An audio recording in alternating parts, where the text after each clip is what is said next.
In the Voice of Russia World Service, welcome to another edition of the Christian Message from Moscow.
The icon is a means of conversing with God and His saints.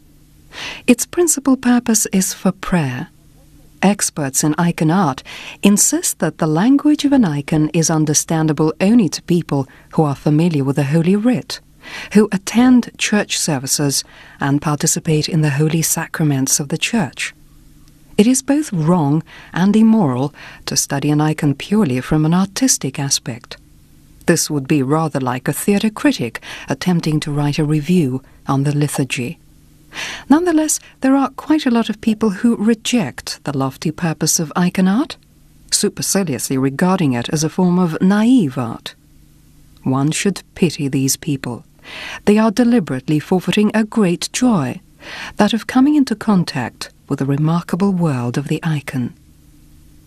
Today, we shall attempt to bring you closer to an understanding of the language of the icon. Helping us in this will be Professor of Moscow's St. Tikhon Orthodox Theological Institute, Deacon Andrei Kuraev. Поскольку иконописец говорит о преображенной реальности, то и средства, которые он использует, также необычны и также преображенны. Since an icon painter conveys a transformed reality, the artistic means he makes use of are likewise unusual. One of these is the so-called reversible perspective.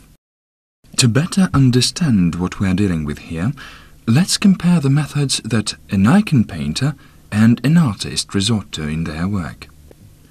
In order to imbue his artwork with the requisite perspective, the artist ensures there is a focal point in the painting where all the lines converge.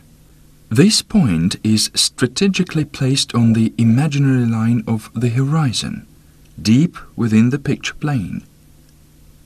Everything in the painting that is depicted as being in the distance seems diminished in size. Thus, if a road is portrayed, in the painting it gradually narrows towards the imaginary line of the horizon. If the object portrayed is a bench, its far end will be narrower than the end closest to the onlooker. Thus, the illusion of three-dimensional space is created. This principle of depicting perspective is called linear. The first artist to experiment with it was Giotto, the Italian genius of the pre-Renaissance. In the case of icons, reversible perspective is traditionally used. The spot where all the lines converge is not situated on the line of the horizon, deep within the picture plane, but rather on the person standing before the icon and looking at it.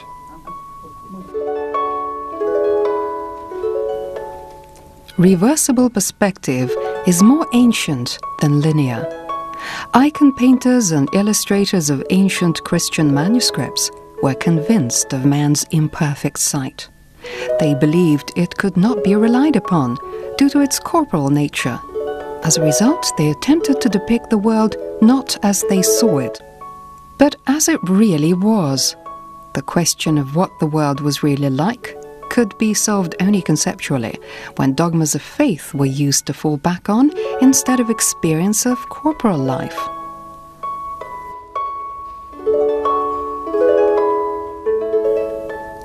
As we have already said, the icon is a window into the sacral world, a world open to you as you gaze at an icon. This world draws you into it like a vortex and broadens right before your gaze. This space is characterized by features that differ greatly from the familiar, earthly environment surrounding us. These characteristics cannot be fathomed by mere corporal vision and defy the logic of our daily world. Reversible perspective makes all the objects in the painting seem bigger the farther away they are from the viewer.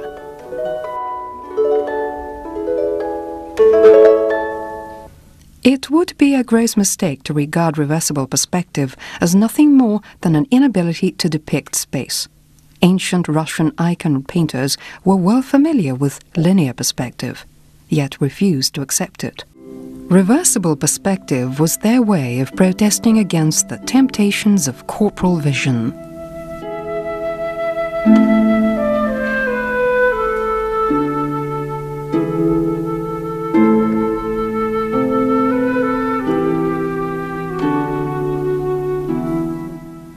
And so, as Deacon Andrei used to say, in reversible perspective, everything focalizes in the onlooker, standing before the icon and gazing at it. Что это означает?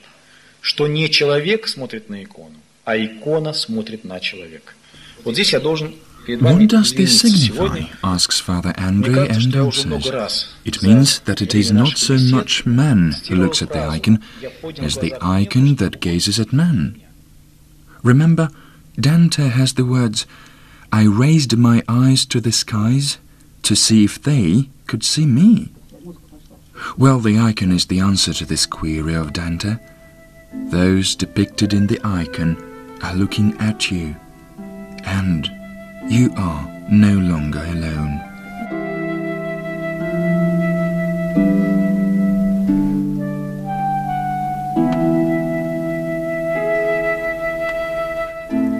Learning from the Byzantine icon masters, the Russians adopted and preserved their color symbolics.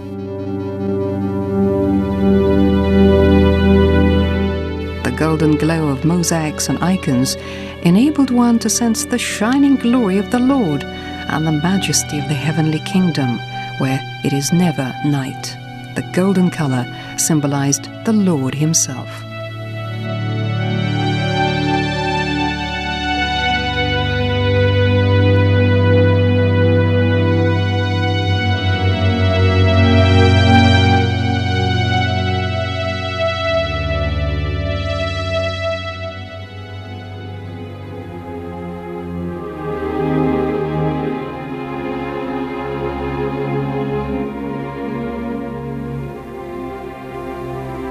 The purple or scarlet color in the icons was found in the robes of the Mother of God, the Holy Virgin.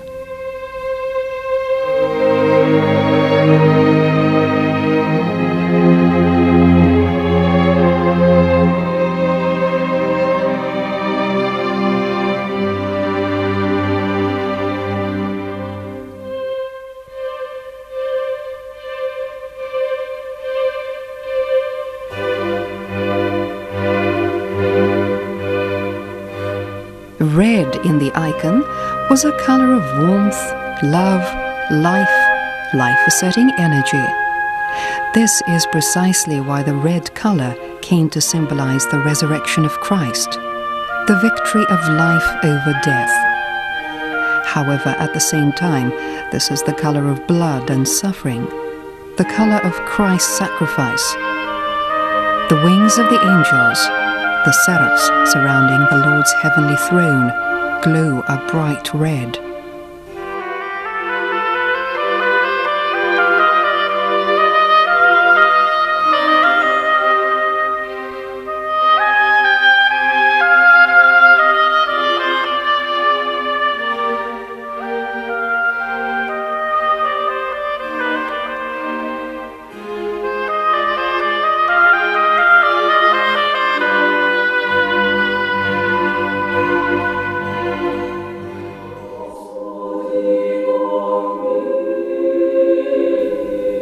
The white color is a symbol of heavenly light. This is the color of pristine purity, holiness, and simplicity. As a rule, the saints and the righteous were depicted in icons and frescoes as wearing white robes. The righteous, people kind and honest, living by the rules of truth and verity. The same white color was used in vestments of the infants, in depicting the souls of the dead and the angels.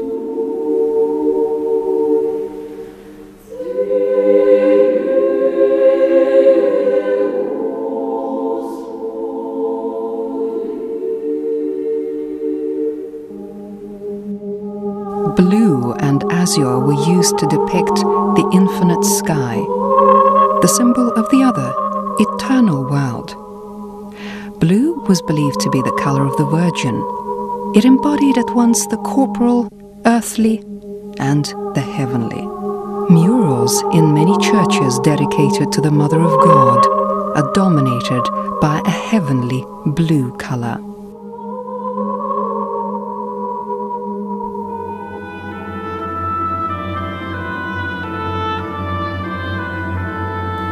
Green is the color of nature.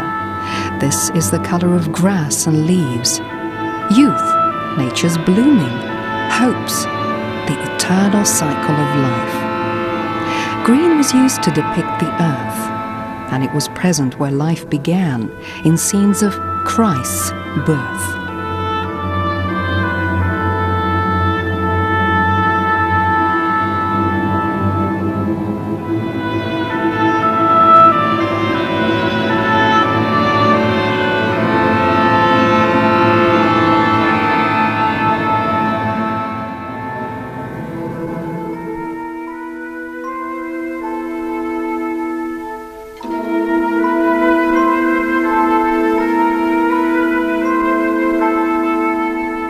Brown is the color of the bare earth, ashes, and all that is perishable and transient. Blending with a royal purple in the robes of the Mother of God, the color served as a reminder of man's perishable nature.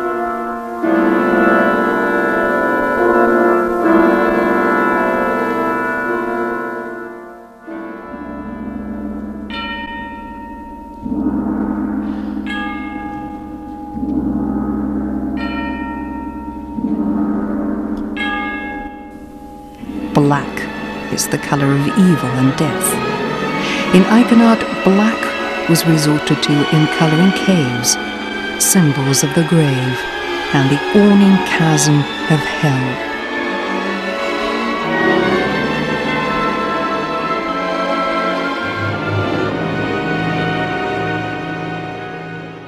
True, in some subjects the black color could be the color of the mystery, symbolizing the unfathomable depth of the universe. The black habits of the monks, who had renounced ordinary life, symbolized a rejection of previous pursuits and pleasures, a kind of living death.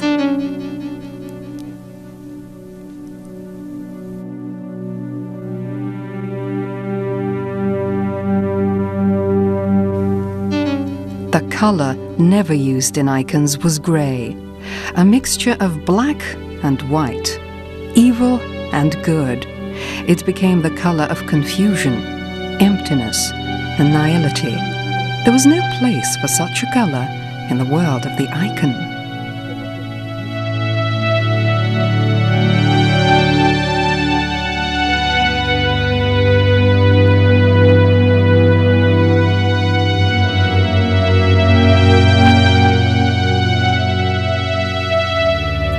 In addition to this account of the color symbolics in icon art, a few words about the so-called color perspective from Deacon Andre. Есть такой закон нашего восприятия.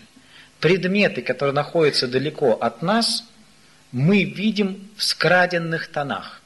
There is a certain law of our perception. We see objects that are far from us in hazy hues. The substance of atmosphere tends to subdue the colors. Thus, a line on the distant horizon will seem somewhat bleak to us, not so much green as bluish. while all that is closer to us is perceived as being much brighter. In the icon, all the traditional color perceptions do not work.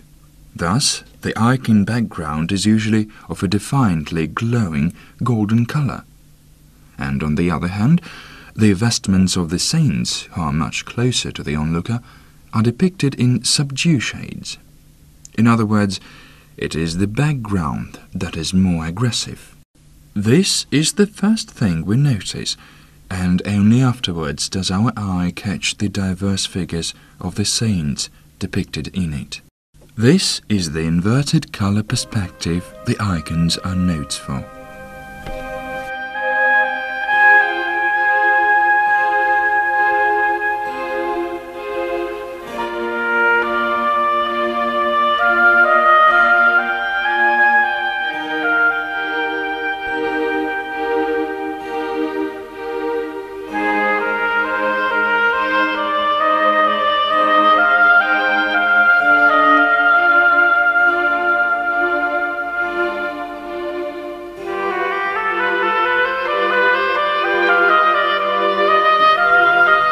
Some find the icons static.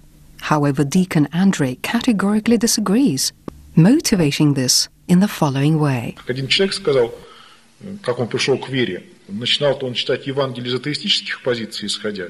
И он сказал так, что сначала я критиковал Евангелие. One person who has presently come to embrace the faith started reading the Gospel when still an atheist. When he finished reading it, he said, "To begin with, I criticized the Bible, but afterwards it started criticizing me." It is the same with an icon. It doesn't draw in our glance, but rather pierces our very soul with its radiance. This is undeniably so for an Orthodox believer. After all, icons are not written for atheists. A believer cannot remain indifferent and inactive upon seeing an icon. It provokes him into prayer.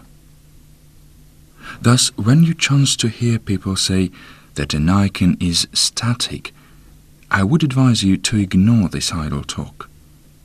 An icon is very dynamic. However, the dynamics of an icon are of a very special nature. An icon addresses you and demands a response.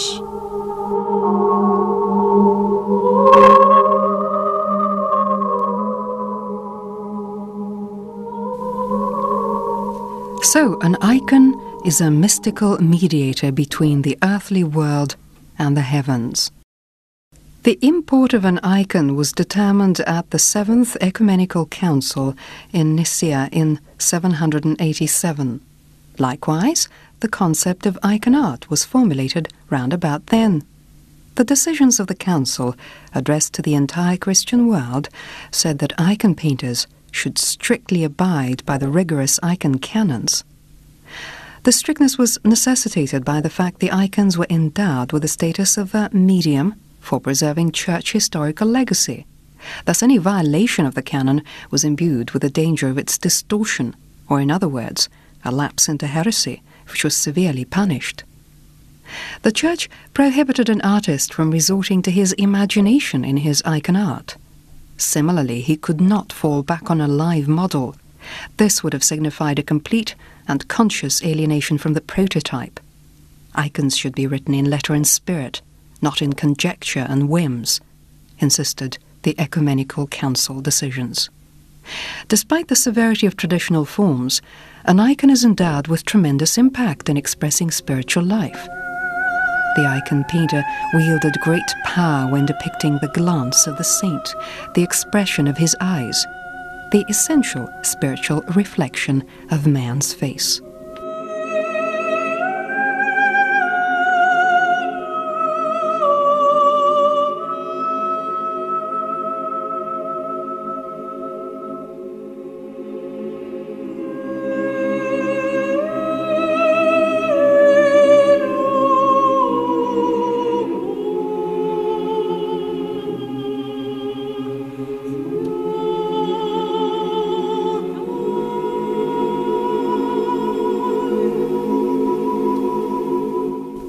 Doctor of Theology Archbishop Sergius Spassky wrote, Where there are holy icons, the evil designs of mankind's enemy, the evil spirit, lose much of their power. This is why the evil forces are always attempting to destroy them. If holy icons help Christians in their struggle with the visible enemies, all the more invaluable is their help in fighting the invisible enemies. We know that with the help of holy icons, evil spirits were successfully driven out of people possessed by them. "Be gone, you jealous devil," said the holy St. John of Damascene. "You are envious of our ability to see the image of our Maker and thus receive his blessing. You are jealous because we see his salutary sufferings, marvel at his perfection, and gaze upon his wondrous miracles, perceiving and singing praises to his heavenly powers. You cringe in envy at the great honor the saints are endowed with by God. You do not want us to look upon depictions of their glory, lest we are driven to emulate their faith and courage of spirit. You hate the corporal and spiritual benefit that we derive from our faith. Yet we do not listen to you, man-hating demon."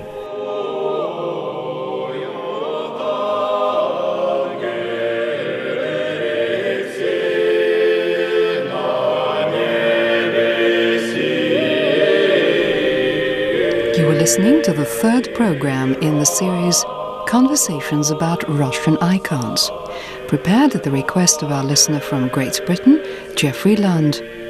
The program was directed by Vladimir Diomin, author and music editor Tatiana Shvetsova, sound engineer Yelena Gashenikova, and your hosts as usual, Svetlana Yakimenko and Pavel Novichkov.